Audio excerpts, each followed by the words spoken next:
¿Qué tal, mis queridos amigos y hermanos?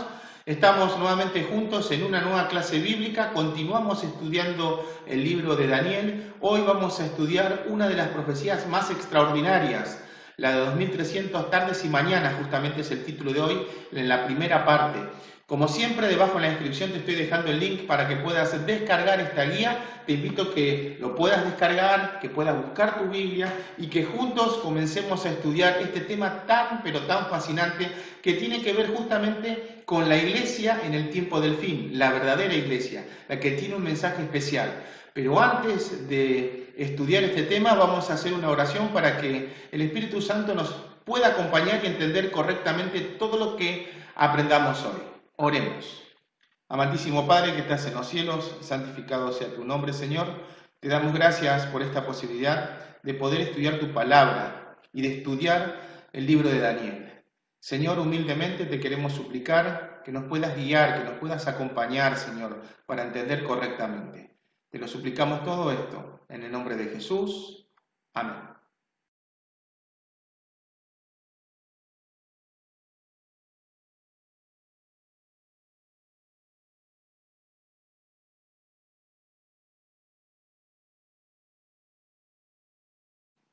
Muy bien, vamos a estudiar este tema, los 2300 tardes y mañanas, y el santuario será purificado en la parte 1. Como ustedes saben, esto se va a dividir en dos partes porque es una profecía extensa que se necesita estudiar por partes para que pueda entenderse correctamente. Así que vamos a comenzar rápidamente el estudio de hoy. En los primeros siglos de la historia del cristianismo, millares de cristianos perdieron sus vidas por amor a Cristo. Fueron lanzados a las fieras en el Coliseo romanos, quemados en las plazas públicas o muertos en prisiones sombrías. Satanás perseguía a todos aquellos que osaban compartir el Evangelio de Cristo con otros. Esto la historia lo ha demostrado. El cristianismo era perseguido sistemáticamente. Era por ley, estaba decretado matar a los cristianos. Entre ellos encontramos a Esteban, Pablo y otros que sufrieron persecución. En primera instancia, en esta oportunidad, fue por los judíos y luego por el Imperio Romano. Pero algo estaba sucediendo. Tertuliano, un historiador, llegó a afirmar: la sangre de los mártires es semilla. Es decir, cuanto más cristianos morían, más aumentaba el número de conversos. Es decir, cuanto más mataban a los cristianos, más crecía el cristianismo. Claro, al ver la fe que tenían, y déjenme decirles algo, un común denominador en todos los cristianos es que morían cantando. Y eso para los no creyentes era algo asombroso, como alguien que estaba siendo quemado, torturado, que estaba a punto de morir, está cantando. Y eso hacía que miles y miles aceptaran el mensaje cristiano, el mensaje de fe, el mensaje de las buenas nuevas. Dice los historiadores que donde moría un mártir, 50 ocupaban su lugar. Noten, 50 se convertían, donde moría uno. Es decir, esas 50 personas que se convirtieron estaban dispuestas a dar su vida. Entonces el cristiano avanzó rápidamente. Claro, Satanás se dio cuenta de eso y dijo: tengo que cambiar mi estrategia. Entonces, en lugar de perseguir a los cristianos que mantenían el evangelio puro, él lo que planeó fue introducir dentro del cristianismo, dentro de la iglesia, falsas doctrinas, para que se corrompiera su fe pura. La pureza de la doctrina apostólica dio lugar a las tradiciones y dogmas que vinieron del paganismo, y la iglesia cristiana perdió la pureza de su doctrina. Hoy, cuando alguien decide seguir a Cristo, se ve delante de un dilema. Millares de religiones, y todas y cada una de ellas enseña ser la iglesia verdadera. Punto importante, uno va a la iglesia católica, a la iglesia evangélica, a los protestantes, bautistas, presbiterianos, los adventistas, los testigos de Jehová, los mormones, todas estas iglesias, mejor dicho, todas afirman ser la iglesia verdadera. Entonces, ¿cómo podemos identificar cuál es la iglesia verdadera? Y justamente la profecía de las 2300 tardes y mañanas, que hoy vamos a estudiar, habla de dos acontecimientos. Primero, en la tierra, el surgimiento de la iglesia verdadera, del remanente, que va a restaurar las verdades de Dios, la cual fue pisoteada por el cuerno pequeño. Noten, entonces lo que vamos a ver acá, en primer lugar, lo que va a suceder en la tierra. Cuando culmine esta profecía, va a surgir una iglesia que va a restaurar las verdades bíblicas que el cuerno pequeño pisoteó. Y en segundo lugar, se inicia el juicio de investigación. Y cuando termine este juicio, el cuerno pequeño va a ser destruido y el reino va a ser dado a los santos del Altísimo. Por lo tanto, te invito a que puedas buscar tu Biblia y que comencemos el estudio de hoy. Así que vamos a aprender juntos sobre este fascinante tema. Primera pregunta, finalmente, ¿cuándo terminarán los ataques del cuerno pequeño al pueblo de Dios y su santa ley? Vamos a ver cuándo va a finalizar esto. Vamos a buscar en Daniel capítulo 8, versículos 13 y 14. Entonces oí un santo que hablaba y otro de los santos preguntó a aquel que hablaba: ¿hasta cuándo durará la visión del continuo sacrificio? La palabra sacrificio no va, lo pueden tachar tranquilamente. Y la prevaricación asoladora entre tanto, entregando al santuario el ejército para ser pisoteado. Es decir, ¿hasta cuándo va a durar justamente el hecho de que va a ser pisoteado el santuario y va a ser perseguido el pueblo de Dios? Esa es la pregunta que se están haciendo. Entonces le responde, versículo 14, y él dijo: hasta 2300 tardes y mañanas, luego el santuario será purificado. Por lo tanto, finalmente, ¿cuándo terminarán los ataques del cuerno pequeño al pueblo de Dios y su santa ley? Al finalizar los 2300 años. Esto ya lo hemos estudiado. Los 2300 tardes y mañanas son días literales, pero en profecía se transforman en años. La profecía de las 2300 tardes es la profecía que cubre el mayor tiempo en la Biblia. La expresión tarde y mañana es tomado del libro del Génesis, donde Dios, después de haber creado el mundo y todo lo que hay en él, declaró: hubo tarde y mañana. Entonces, esta expresión, como dijimos recientemente, equivale a un periodo de 24 horas. En las lecciones anteriores ya vimos el principio de la interpretación de día por año, eso lo mencionamos recientemente. Este principio enseña que un día profético equivale a un año literal. De esta forma, la purificación del santuario, de la cual habla Daniel, solo ocurrirá después de haber pasado los 2300 años literales. El santuario terrenal. Vamos a avanzar a otro punto importante acá. Ya descubrimos que la profecía de Daniel 8:14 habla de un periodo de 2300 años, después de los cuales el santuario será purificado. Precisamos entender ahora qué es el santuario y qué significa su purificación. Importante, ¿de qué santuario está hablando acá Daniel? O está mencionando Daniel en su libro. ¿Y qué significa que va a ser purificado? Por lo tanto, vamos a profundizar en este punto, en estos puntos ahora. ¿Cuál fue la orden de Dios a Moisés después de la salida de Egipto? Vamos a Éxodo capítulo 25, versículo 8. Dice esto: y harán un santuario para mí, y habitaré en medio de ellos. Por lo tanto, ¿cuál fue la orden de Dios a Moisés después de la salida de Egipto? Ellos debían construir un santuario para que Dios mismo habitara en medio de ellos. Moisés recibió la orden de construir un santuario. Este santuario debía ser construido conforme al modelo ya existente que les fue mostrado en el monte. Todo eso se encuentra en Éxodo 25:40 y Hebreos 8:5. Es decir, el santuario celestial. Es decir, Moisés lo que está haciendo ahora es seguir el modelo que le fue mostrado. Ahora, ¿cuál es el modelo? Evidentemente, el verdadero santuario por el cual Dios hace que Moisés construya una copia es el que está en el cielo, en el santuario celestial. Siempre hubo un santuario. Este es el principal tema de la Biblia. En el Pentateuco, los 5 primeros libros de Moisés, 45 capítulos están dedicados al tema del santuario. En los libros de los profetas, otros 45 capítulos también tratan este tema, en los cuales en los demás libros de la Biblia existen acerca de 150 referencias al santuario.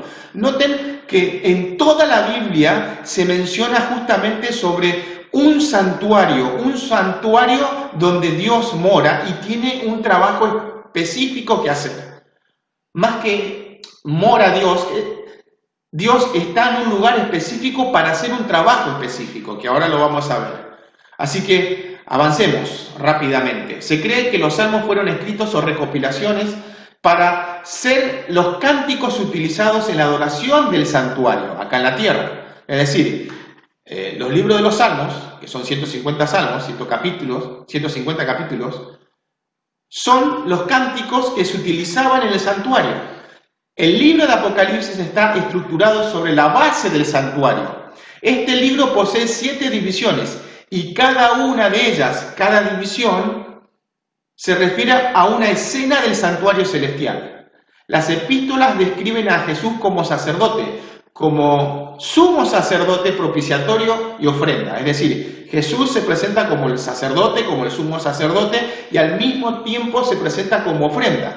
En otras palabras, el santuario es el centro del pensamiento de los escritores bíblicos.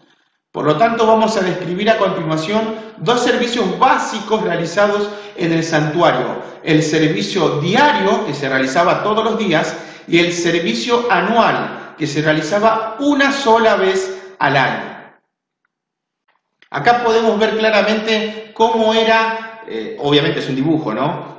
Más o menos los dibujantes describen cómo era el santuario que construyó Moisés. Pueden ver ustedes claramente que había una puerta donde entraban los israelitas trayendo su ofrenda, se ve el altar, no se ve muy bien acá, si se ve el mouse, si ven, acá estaba el lavacro y obviamente acá se encuentra el santuario, el edificio que estaba dividido en 2 partes. En la primera parte, el lugar santo, y en la parte final, el lugar santísimo, y acá ven la nube, donde estaba Jehová. Estaba Dios acá. Y acá vemos alrededor justamente las 12 tribus de Israel que estaban justamente rodeando el santuario que construyó Moisés. Así que vamos a avanzar ahora con la pregunta número 3 y vamos a hablar sobre el servicio diario, la ofrenda por los pecados. Dice la pregunta 3, ¿cuántos corderos morían cada día en el santuario? Vamos a Éxodo capítulo 29, los versículos 38 y 39, dice así. Esto es lo que ofrecerás sobre el altar, 2 corderos de un año cada día continuamente. Ofrecerás uno de los corderos por la mañana y el otro cordero ofrecerás a la caída de la tarde. Por lo tanto, ¿cuántos corderos morían cada día en el santuario? 2 corderos. Uno a las 9 de la mañana y otro a las 3 de la tarde. Los sacrificios de la mañana y de la tarde eran ofrecidos diariamente, incluso en la fiesta de la Pascua, en el Pentecostés, en el día de expiación o en cualquier otra fiesta especial. Por esto se llamaba sacrificio continuo, porque no cesaban. Todos los días se debían sacrificar estos animales. De ahí viene el continuo. Será quitado el continuo sacrificio. Los traductores pensaron automáticamente en esto y le agregaron la palabra sacrificio, como leímos anteriormente, pero no va la palabra sacrificio, dice solamente continuo. Entonces, a lo que se está refiriendo Daniel acá es que justamente el cuerno pequeño quitó esto, el continuo.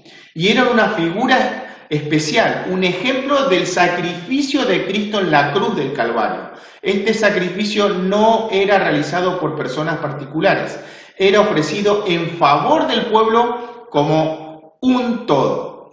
No era un sacrificio que el pecador ofrecía a Dios, sino un sacrificio que Dios ofrecía en favor de su pueblo. Este era un beneficio especial para los pobres, quienes no poseían animales para sacrificar. Noten, estos sacrificios que se hacían a la mañana y a la tarde, a las 9 de la mañana y a las 3 de la tarde, eran a favor del pueblo y principalmente para las personas que no tenían dinero.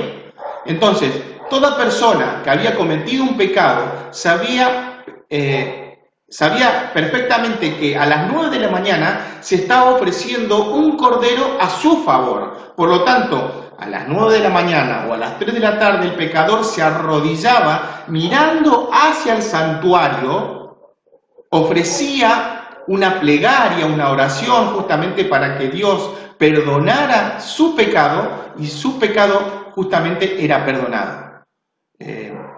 Para los israelitas, por su ventura o desventura, estuviesen distantes del santuario, como en el caso de Daniel. ¿Se acuerdan que Daniel oraba mirándose al santuario? Quien hacía sus oraciones con el rostro orientado hacia el santuario. Había otro tipo de ofrenda en el santuario, ofrendas por los pecados cometidos. Cuando un israelita pecaba, debía llevar un animal al santuario. Se utilizaban diferentes animales para cada tipo de pecado. El animal más común era el cordero. El pecador colocaba las dos manos sobre la cabeza del animal, confesaba su pecado y enseguida lo inmolaba, es decir, lo sacrificaba. El sacerdote tomaba la sangre de la ofrenda y la llevaba dentro del compartimiento del santuario llamado el lugar santo. En algunos casos la sangre de los animales debía ser salpicada en la cortina que separaba los dos compartimentos, el lugar santo y el santísimo, y también era colocada sobre los cuernos del altar del incienso. De esta forma ingresaba el pecado dentro del santuario a través de la sangre o a través de la carne de las ofrendas que el sacerdote comía antes de entrar al santuario. Había diferentes formas de cómo llevar justamente el registro. Así el santuario recibía los pecados diarios y de esta forma era contaminado. Por esta razón necesitaba una purificación.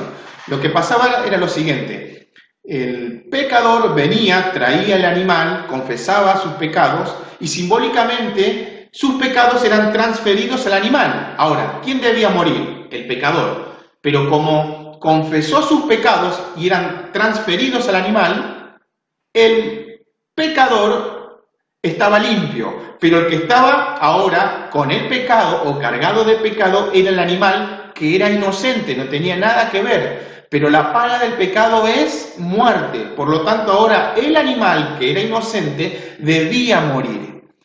Se tomaba la sangre y era llevado dentro del santuario y, como leímos recientemente, se rociaba sobre la cortina o sobre los cuatro cuernos del altar, o a veces comía el sacerdote. De esa forma el santuario era contaminado, pero una vez al año se debía quitar justamente esos pecados que se habían acumulado durante todo el año. Vamos al servicio anual. Ahora viene la limpieza del santuario, el día de la expiación o purificación. ¿Qué otro servicio existía en el santuario y cuándo era realizado? Para eso vamos a Levítico capítulo 16, en los versículos 29 y 30. Y esto tendréis por estatuto perpetuo. En el mes séptimo, a los 10 días del mes, afligiréis vuestras almas, y ninguna obra haréis, ni el natural ni el extranjero que mora entre vosotros. Porque en este día se hará expiación por vosotros, y seréis limpios de todos vuestros pecados delante de Jehová. ¿Qué otro servicio existía en el santuario y cuándo se realizaba? Era el servicio de la expiación, que se realizaba una vez al año. Me faltó colocar justamente ahí que diga una vez al año. Ahí, o mejor dicho, esa fecha, que era el 10 del séptimo mes, se limpiaba, se purificaba el santuario, se quitaba la contaminación. El día de la expiación era el 10º día del séptimo mes, llamado Tishi. Esta fiesta anual era la purificación del santuario, que se realizaba solo una vez al año. Era uno de los días más importantes en Israel y se lo celebraba como ceremonia muy especial.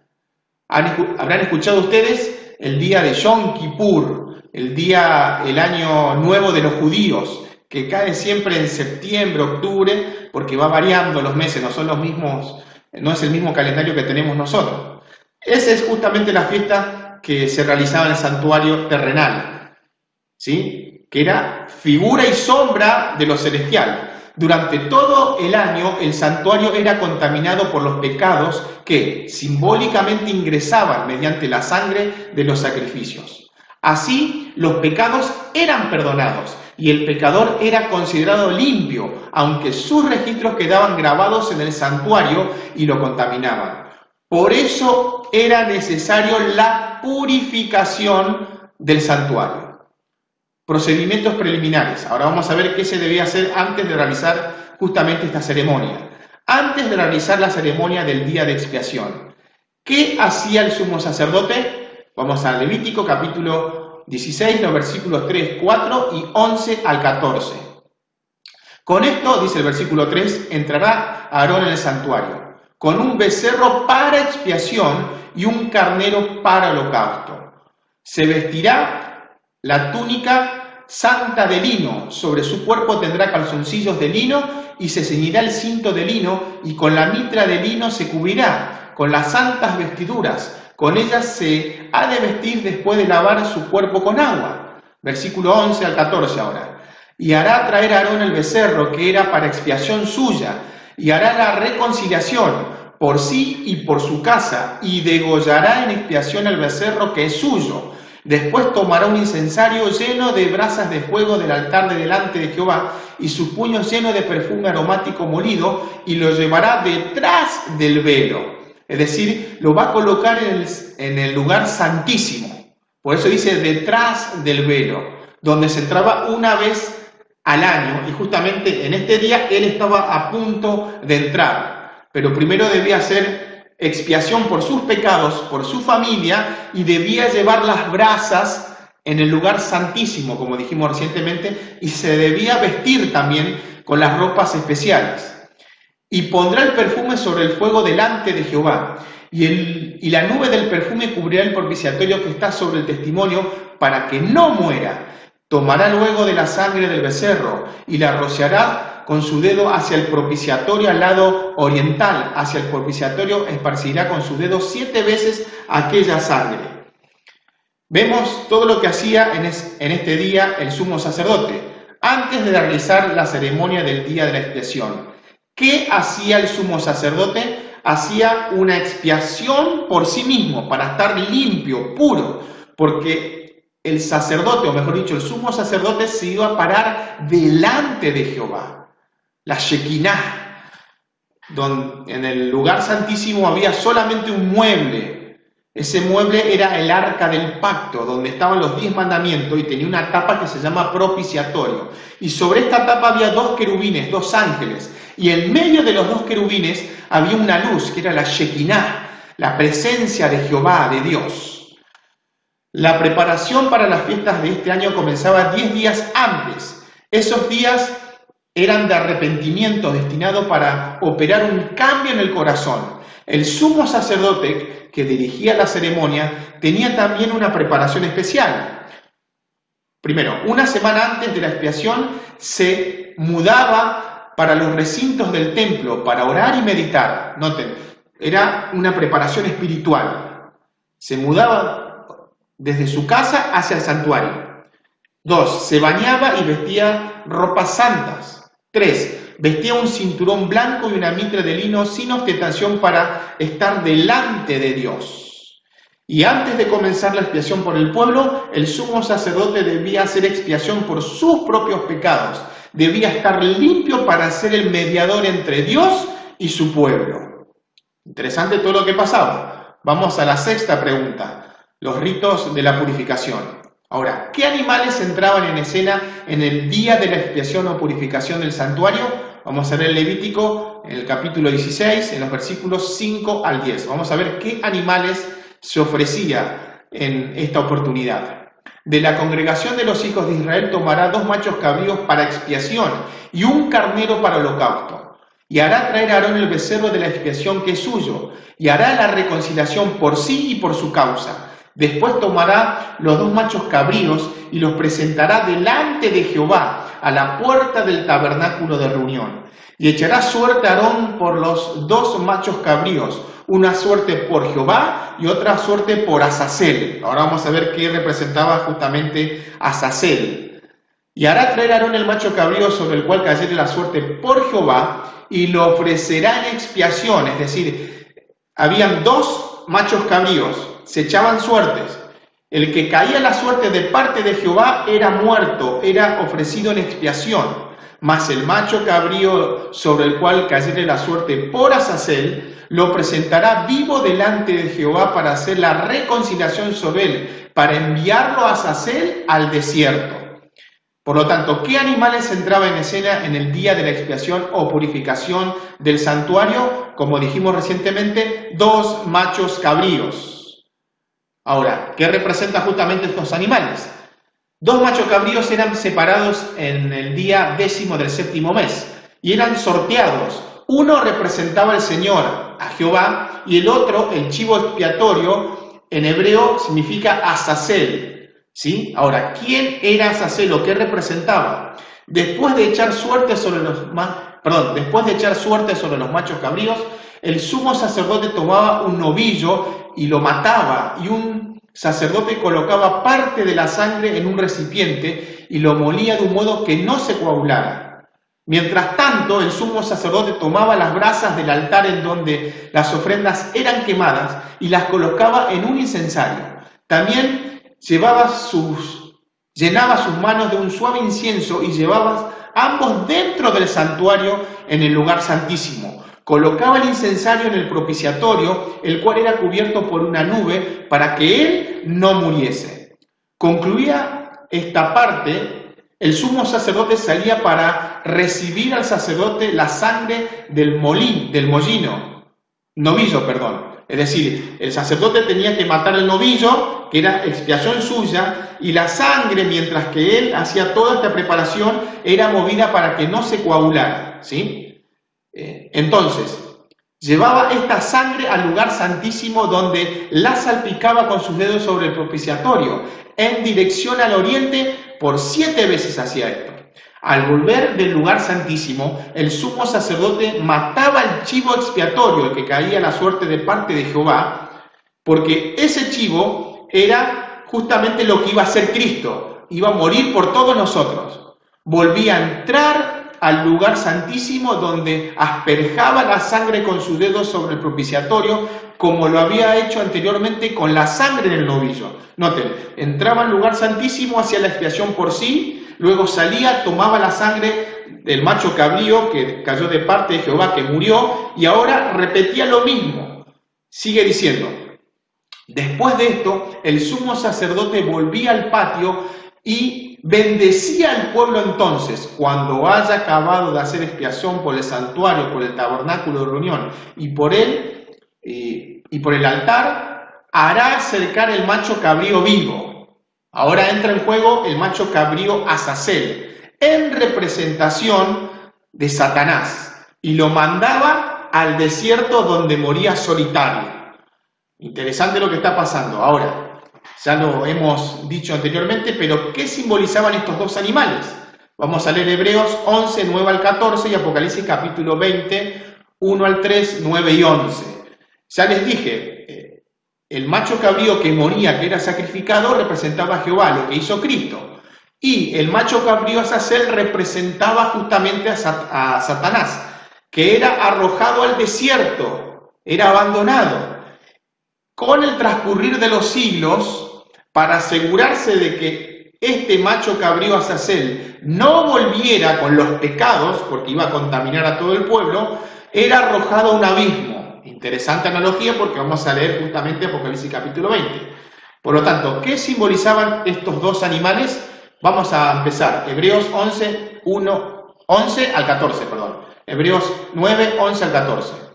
Pero estando ya presente Cristo, sumo sacerdote de los bienes venideros, por el más amplio y más perfecto tabernáculo, no hechos de manos, es decir, no de esta creación, y no por sangre de machos cabríos ni de becerros, sino por su propia sangre, entró una vez para siempre en el lugar santísimo, habiendo obtenido eterna redención. Porque si la sangre de los toros y de los machos cabríos y las cenizas de la becerra rociaba a los inmundos santificaban para la purificación de la carne, ¿cuánto más la sangre de Cristo, el cual mediante el Espíritu Eterno se ofreció a sí mismo sin mancha a Dios, limpiará nuestras conciencias de obras muertas para que sirváis al Dios vivo? Noten, ¿qué representaba el macho cabrío que moría? A Cristo. Ahora, ¿Qué representa el macho cabrío Azazel? Miren lo que pasa acá en Apocalipsis 20, 1 al 3, 9 y 10. Vi a un ángel que descendía del cielo con la llave del abismo, el abismo, ¿se acuerdan? Y una gran cadena en la mano, y prendió al dragón, la serpiente antigua que es el diablo y Satanás, y lo ató por 1000 años. Y lo arrojó, ¿a dónde? Al abismo, lo que hacían con el macho cabrío Azazel. Al principio no se hacía esto, pero con el transcurrir de los años, como les dije anteriormente, para asegurarse de que no volviera, lo arrojaban al abismo. ¿Noten qué está simbolizando esto? A Satanás, que era arrojado al abismo y lo encerró y puso sus sellos sobre él para que no engañase más a las naciones hasta que fuesen cumplidos 1000 años, y después de esto debe ser desatado por un poco de tiempo. Versículos 9 y 10. Y subieron sobre la anchura de la tierra y rodearon el campamento de los santos y la ciudad amada. Y de Dios descendió fuego del cielo y los consumió. Y el diablo y los que engañaban fue lanzado al lago de fuego y azufre, donde estaban la bestia y el falso profeta, y serán atormentados día y noche por los siglos de los siglos. ¿Qué simbolizan estos animales? Ya lo hemos mencionado, el macho cabrío representa a Jesús, y el macho cabrío Azazel representa justamente a Satanás. Esto lo hemos mencionado, ¿no? El macho cabrío representa al Señor, a Jesús, el cual moría en el día de la expiación, que es un símbolo de Cristo, quien vino al mundo para morir por los pecados de la humanidad y para poder rescatarnos. La purificación del santuario era una ilustración de las 3 fases del ministerio de Jesús. El sacrificio sustituto, muere en mi lugar. Mediación sacerdotal, Él intercede por nosotros. Y finalmente, el juicio final. El chivo expiatorio o Azazel, quien era llevado al desierto y abandonado para morir allí, es una representación de Satanás, quien después del regreso de Cristo será encadenado por 1000 años en esta tierra. Esto lo pueden buscar justamente en los estudios de Apocalipsis. Cuando hemos estudiado, busquen el tema los 1000 años, o también cuando hemos estudiado la fe de Jesús. Lo pueden buscar en el canal, ahí están los 2 temas. Después, cumplidos los 1000 años, será liberado por su posterior y definitiva destrucción. El chivo expiatorio solo entraba en escena una vez al año para hacer la expiación, para limpiar justamente el santuario. Satanás no participa, el macho cabrío Azazel, no participaba de la expiación de los pecados, sino que era destruido por sus propios pecados y por los pecados cometidos por la humanidad bajo su influencia. El macho cabrío Azazel, o mejor dicho, les cambio. Cristo no era culpable del pecado. Entonces, noten, el pecador transfería simbólicamente al santuario sus pecados. Luego, y justamente el cordero moría en lugar mío, pero Cristo no tiene la culpa. Él no cometió ningún pecado. Entonces, esa sangre era transferido al santuario. Y una vez al año, todos esos pecados eran colocados en el macho cabrío Azazel, quien fue el originador del pecado. Entonces, justamente está representando esto. Satanás, al final de los 1000 años, todos esos pecados van a ser arrojados sobre él y él va a recibir la penalidad, la culpa del pecado, y tiene que ver con el infierno esto. No vamos a hablar en estos momentos. Vamos a la pregunta número 8. ¿Cumplió Jesús el simbolismo de los animales sacrificados en el santuario? Obviamente que sí, pero vamos a leer Mateo 27, 50 y 51, y vamos también a Lucas 24, 44 y 47. Dice Mateo 27, 50 y 51. Mas Jesús, habiendo otra vez clamado a gran voz, entregó el Espíritu. Y aquí el velo del templo se rasgó en 2. De arriba hacia abajo, y la tierra tembló y las rocas se partieron. Interesante lo que está contando acá Mateo. Cuando Jesús muere, el velo que separaba el lugar santo del Santísimo, y nadie podía mirar al otro lugar porque estaba la presencia de Jehová, dice que se partió de arriba hacia abajo y se vio el lugar santísimo. Eso significa que Cristo, al morir, termina todo este sistema de sacrificios. ¿Por qué? La sombra la figura encontró su realidad con la muerte del Señor Jesucristo. Por lo tanto, ya no servía de nada seguir ofreciendo sacrificios todos los días. Dice en Lucas 24, 44 y 47, y les dijo: estas son las palabras que os hablé, estando aún con vosotros, que era necesario que se cumpliese todo lo que estaba escrito de mí en la ley de Moisés, y en los profetas y en los salmos, y que se predicase en su nombre el arrepentimiento y el perdón de pecados en todas las naciones, comenzando desde Jerusalén. Por lo tanto, ¿cumplió Jesús con el simbolismo de los animales sacrificados en el santuario? Obviamente que sí. Y a partir de ahí, nosotros no debemos ir a un santuario, ofrecer un corderito. No, porque ya Cristo murió por nosotros. Ese corderito que desde que entró el pecado, cuando Adán y Eva tuvieron que ofrecer un corderito, representaba a Jesús. Estaba simbolizando que Jesús iba a venir a la tierra e iba a dar su vida en rescate por la humanidad. Y se cumplió hace casi 2000 años atrás. Todos los sacrificios del santuario estaban direccionados a mostrar la salvación por la fe. Interesante este concepto, ¿no? Siempre la salvación fue por fe. Adán y Eva, por fe, debían ofrecer el sacrificio, debían ofrecer al corderito, y por fe ellos estaban viendo de que Cristo iba a morir en su lugar. Siempre fue por fe. Es más, con el transcurrir de los siglos, cuando el pueblo de Israel se estableció en la Canaán terrenal, seguían ofreciendo estos sacrificios, pero si lo hacían como un rito simplemente, de nada servía. Siempre la salvación fue por fe, en el Cordero de Dios que quita el pecado del mundo. Por lo tanto, como dijimos, todos los sacrificios del santuario estaban direccionados a mostrar la salvación por la fe e instruían al pueblo de Dios acerca del terrible carácter del pecado y señalaban el medio elegido por Dios para terminar justamente con el pecado, es decir, el sacrificio del Hijo de Dios. Cuando Jesús murió en la cruz, el velo del templo que separaba el lugar santo del Santísimo se rasgó de arriba hacia abajo, indicando el fin de todo el sistema de sacrificio de animales, que por miles de años habían anunciado la muerte del Hijo de Dios. Interesante esto. Vamos a la pregunta número 9. ¿Qué sucedió con el santuario terrenal? Vamos a ver esto, porque bueno, acá nos está diciendo que tenemos un santuario terrenal, pero, entonces nosotros tenemos que llevar un corderito, un santuario. ¿Qué pasó con ese santuario que en los días de Cristo estaba en pie? Vamos a ver en Mateo capítulo 24, versículos 1 y 2. Cuando Jesús salió del templo y se iba, se acercaron sus discípulos para mostrarle los edificios del templo. Respondiendo él, es decir, Jesús, les dijo: ¿veis todo esto? De cierto os digo que no quedará aquí piedra sobre piedra que no sea derribada. Por lo tanto, ¿qué sucedió con el santuario terrenal? Fue destruido.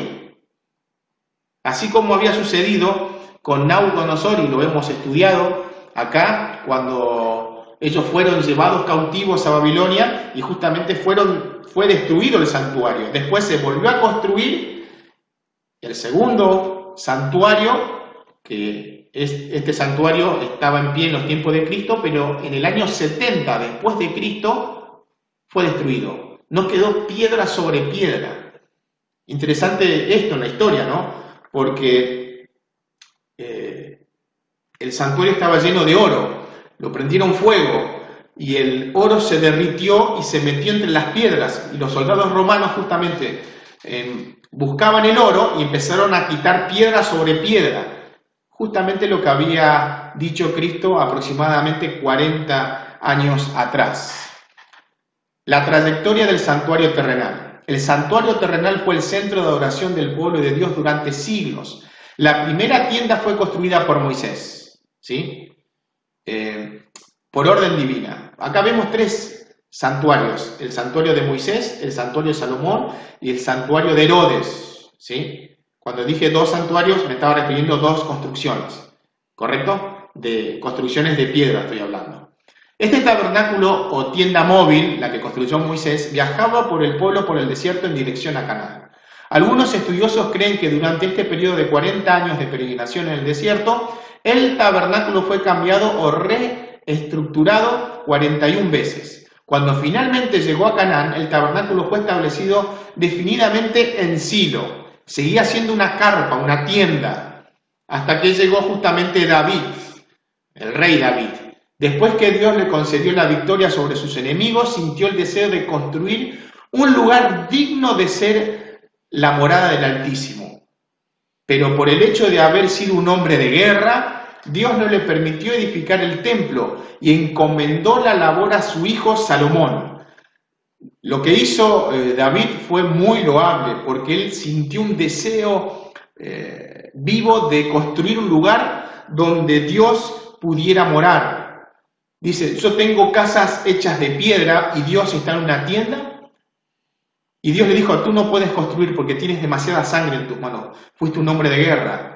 Pero él dejó todo preparado, los planos, los materiales, todo, absolutamente todo, para que su hijo Salomón lo pudiera construir. Así que Salomón, en 7 años aproximadamente, construyó el santuario que había diseñado su padre, y ese santuario era extraordinario, sumamente hermoso, pero finalmente fue destruido por Nabucodonosor. Siglos después de este mismo templo fue reformado por Herodes. ¿Se acuerdan que mencioné recientemente que el pueblo judío fue llevado cautivo 70 años a Babilonia? El santuario fue destruido, volvieron y empezaron a construir hasta que vino Herodes, que él fue el que dio impulso para hermosear justamente el templo. Y desde entonces era llamado el templo de Herodes. Fue el templo que Jesús visitó y al cual dijo, no quedará piedra sobre piedra. Interesante, ustedes pueden buscar en el deseo de toda la gente, dice que era un templo sumamente hermoso, con mármoles rosados, o sea, sumamente hermoso. Pero no en la comparación lo que hizo Salomón, nada que ver. Era hermoso, pero al lado del que había diseñado David, no había comparación. Esta profecía de Cristo se cumplió en el año 70, como dijimos anteriormente, cuando la ciudad de Jerusalén y el templo fueron destruidos por el general Tito, que luego se transformó en el emperador de Roma. Vamos a la pregunta número 10. ¿De qué santuario habla acá Daniel? Noten, si el santuario fue destruido 2 veces y ahora no hay ningún santuario, ¿de qué santuario está hablando Daniel 8:14? Vamos justamente a ver que nos está hablando del santuario celestial. ¿Dónde se originó el pecado? No fue acá en la tierra con Adán y Eva. Se originó en el cielo. Comenzó en el cielo, se trasladó a la tierra, Adán y Eva pecaron, y bueno, ahora tenemos un mundo que se alió con Satanás. Pero originalmente el cielo comenzó en el cielo con un ángel que se rebeló. Y en él comenzó el pecado, pero todo fue en el cielo. Por lo tanto, noten que, ¿dónde está el santuario entonces? En el cielo. En el cielo. Podemos ver claramente que el santuario que se está refiriendo Daniel no está acá en la tierra, sino donde mora Dios, en el cielo. Si la profecía fue dada en los días de Daniel, y él vivió cerca de 600 años antes de Cristo, entonces no puede referirse al santuario terrenal. La profecía señalaba una purificación que sucedería al final del periodo de los 2300 años, que lo excede por lejos la historia del santuario terrenal, lo que fue destruido en el año 70 después de Cristo. Por esto el santuario que sería purificado al final de las 2300 tardes y mañanas solo podía ser el santuario celestial. Así como la purificación del santuario terrenal en los días del Antiguo Testamento representaba un juicio vindicador del pueblo de Dios, lo mismo sucedería al término de la purificación del santuario celestial. El pueblo de Dios sería vindicado, la ley de Dios que fue pisoteada por el cuerno pequeño sería restaurada y la iglesia remanente que estuvo escondida por el desierto por 1000 años saldrá a la luz. No por 1000 años, sino por años, ¿sí? Va a salir a la luz. Es decir, mientras que el cuerno pequeño gobernó, la iglesia no pudo emerger, pero cuando se cumplió la profecía de las 2300 tardes y mañanas, el santuario iba a ser purificado, ¿sí? Se restauran las verdades a través del remanente que estuvo por años en el desierto, ¿sí? Ahora estamos listos para comprender la profecía de las 2300 tardes y mañanas que indican la purificación del santuario celestial. ¿En qué año ocurrió este evento? ¿Qué importancia puede tener para los cristianos de hoy? Estas y otras preguntas serán comprendidas en el próximo estudio, así que no te pierdas la próxima clase. En este momento solo nos resta recordar la promesa bíblica, porque no tenemos un sumo sacerdote que no pueda compadecerse de nuestras flaquezas. Antes fue tentado en todas las cosas, a nuestra semejanza, pero sin pecado. Acerquémonos, por lo tanto, confiadamente junto al trono de la gracia, a fin de recibir la misericordia y hallar gracia y oportuno socorro, dice Hebreos 4, 15 y 16. Por lo tanto, vamos a repasar todo lo que hemos estudiado hoy y nos está dejando el camino listo para la próxima clase para entender correctamente este tema, los 2300 tardes y mañanas. Vamos a la pregunta número 1. Finalmente, ¿cuándo terminarán los ataques del cuerno pequeño al pueblo de Dios y su santa ley? Cuando terminen los 2300 años. Esto lo hemos hablado recientemente. ¿Cuál fue la orden de Moisés después de la salida de Egipto? Que el pueblo israelita debía construir un santuario donde Dios mismo iba a morar con ellos. ¿Cuántos corderos morían cada día en el santuario? 2 corderos, uno a la mañana y otro a la tarde, a las 9 y a las 3 de la tarde. ¿Qué otro servicio existía en el santuario y cuándo era realizado? El día de expiación, que se realizaba una vez al año. Antes de realizar la ceremonia de la expiación, ¿qué hacía el sumo sacerdote? Hacía una expiación por sí mismo, para estar limpio. ¿Qué animales entraban en escena en el día de la expiación o purificación del santuario? 2 machos cabríos. ¿Qué simbolizaban estos animales? El macho cabrío representaba a Jesús, quien moría, y el macho cabrío Azazel representaba a Jesús. Por lo tanto, acá vemos justamente los dos contrincantes. Cristo, que da su vida en rescate por sus hijos, por el mundo, y Satanás, quien es el culpable del pecado y que finalmente en él va a recaer todos los pecados de la humanidad. ¿Cumplió Jesús con el simbolismo de los animales sacrificados en el santuario? Por supuesto que sí. ¿Qué sucedió en el santuario terrenal? Fue destruido en el año 70.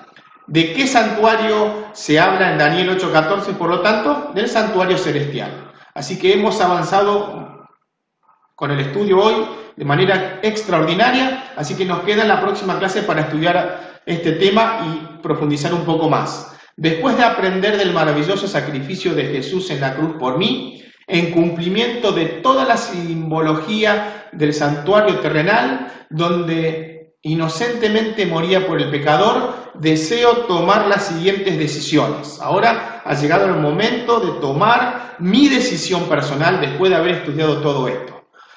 Punto número 1. Debo aceptar a Cristo como mi Salvador personal y dedicar mi vida a Él. ¿Quieres aceptar a Cristo como tu Salvador personal y dedicar tu vida a Él? Te invito a que hoy puedas hacer eso. Debemos ir por fe a los pies de Jesús a implorar perdón y gracia todas las veces que caiga en pecado. El Señor te invita a que hoy vayas a Él, a los pies del Señor Jesucristo, para pedirle perdón y obtener la gracia, porque Él dio su vida por nosotros hace 2000 años en la cruz. Y punto número 3, compartir con todos mis familiares y amigos la grandeza del amor de Jesús y los planes maravillosos que Él tiene para cada uno de sus hijos. El Señor tiene un plan para ti, un plan maravilloso. Por eso el Señor te invita a que lo aceptes como tu Salvador. Sí, tu Salvador personal. Cristo murió por ti, y no solamente por ti, sino por mí y por todo el mundo. Y hoy te está invitando a que lo puedas aceptar. Pero también te invita a que vayas a Él. Si tienes algún pecado, si estás triste, abatido, Él te invita a que te acerques y te digas, ven a mí. Pide perdón por tus pecados y yo te lo voy a dar. En la próxima clase vamos a continuar estudiando este tema, las 2300 tardes y mañanas si el santuario será purificado, parte 2. Así que te invito a que te puedas conectar en el siguiente estudio y vamos a terminar de estudiar esta profecía extraordinaria. Como siempre, voy a seguir orando por ustedes para que el Señor Jesucristo los siga bendiciendo y que puedan ir tomando decisiones trascendentales para la vida futura. Que el Señor Jesús te bendiga.